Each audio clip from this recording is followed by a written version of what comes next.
thank you for joining us here at Irvine News at 5. This is your anchor. Tonight's big story is on health data.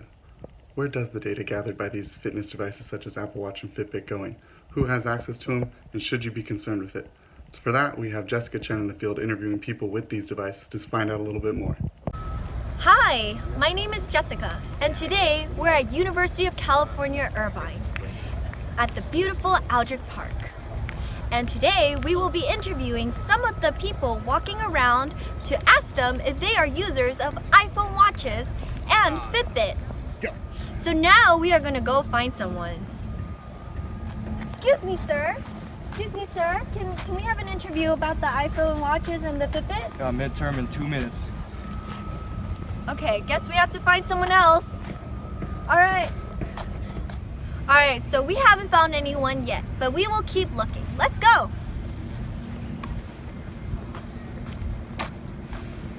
Hi, ma'am. My name is Jessica, the news reporter. What's your name? Mandy. Do you mind if I interview you today, Mandy? Sure. I was wondering, do you have a Fitbit or an iWatch? I have a Fitbit. Oh, what does a Fitbit do? It tracks my sleep pattern and the steps I take, and it tells time. Oh, that's awesome. Do you mind that it is tracking your sleep pattern and all the data? Well, not really. Because what are they going to do with my sleep pattern? We wonder. Thank you, Mandy. Alright, so we did find a user that had a Fitbit. Hopefully we can find a user that has an iWatch. Alright, let's go keep looking. So now we have found Mandy, but next we're gonna go look for another user that has an iWatch instead. Let's go find one. Hi, sir. My name is Jessica, news reporter. What's your name? Ramin? Hi, Ramin. Do you have an iWatch by any chance, or a Fitbit? Nah, just a rubber band. Oh, so why do you not have one? Do you just don't want one or anything? Well, I heard there's concerns with how the data is stored, like privacy issues. And I'm a very privacy conscious person. Understood. Thank you, sir. All right, so moving on. So we're gonna have to go find another person that might have an iWatch with them. So let's go find someone. Hi, sir. Are you heading to class right now? Hi. Yes. My name is Jessica, and I'm a news reporter. Do you mind if I interview you today? Sure. What is your name? Rios? Hi, Rios. So I was wondering, do you have a Fitbit or an iWatch by any chance? Yes, I have an iWatch. Wow, that is awesome. What does an iWatch do? Well, basically, it can keep track of your heart rate, distance you walk.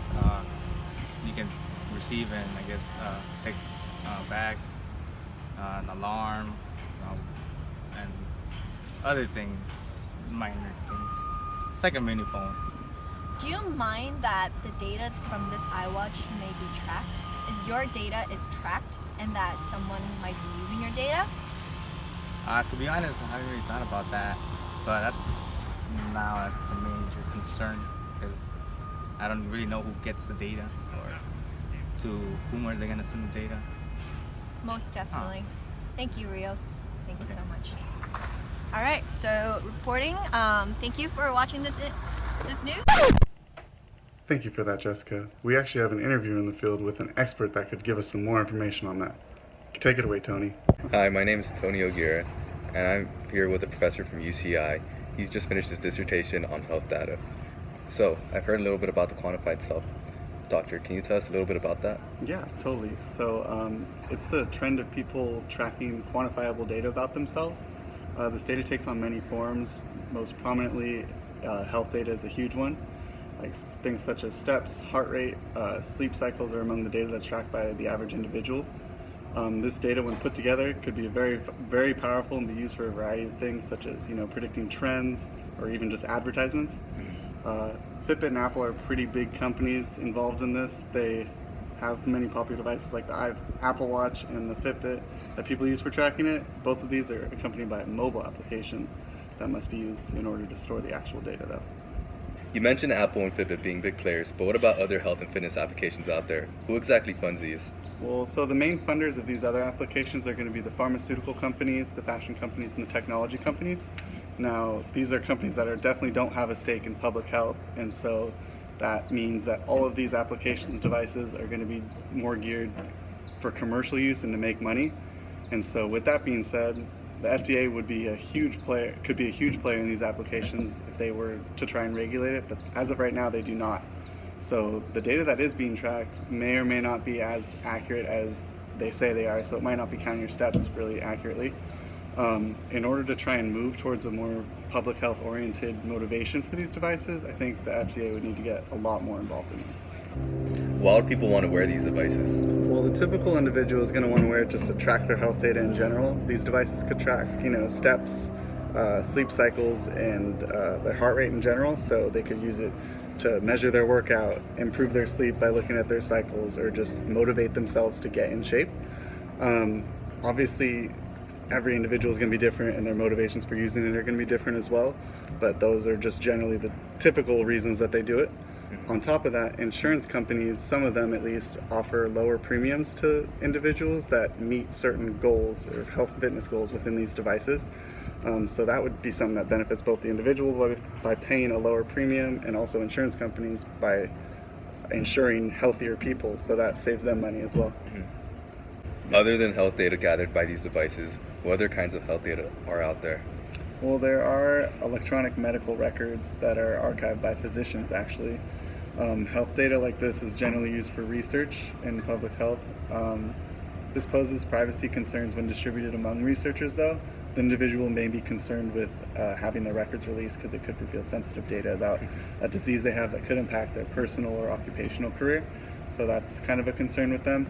But to combat this, the physicians that hold the record and distribute them generally de-identify the data, meaning that they strip all the personally identifiable information that goes along with the data so that their confidentiality is retained.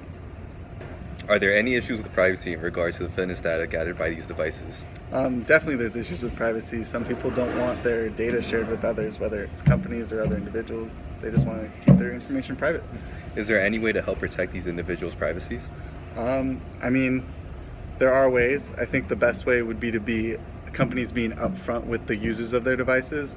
Now, this could be in the form of a privacy policy that they have before the user is even able to use their devices.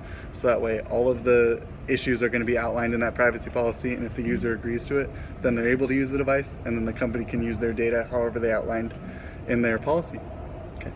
A scholar named Melanie Swan actually identified a potential plan to take the idea of insurance companies rewarding their individuals one step further and use this data to create what she called biocitizens.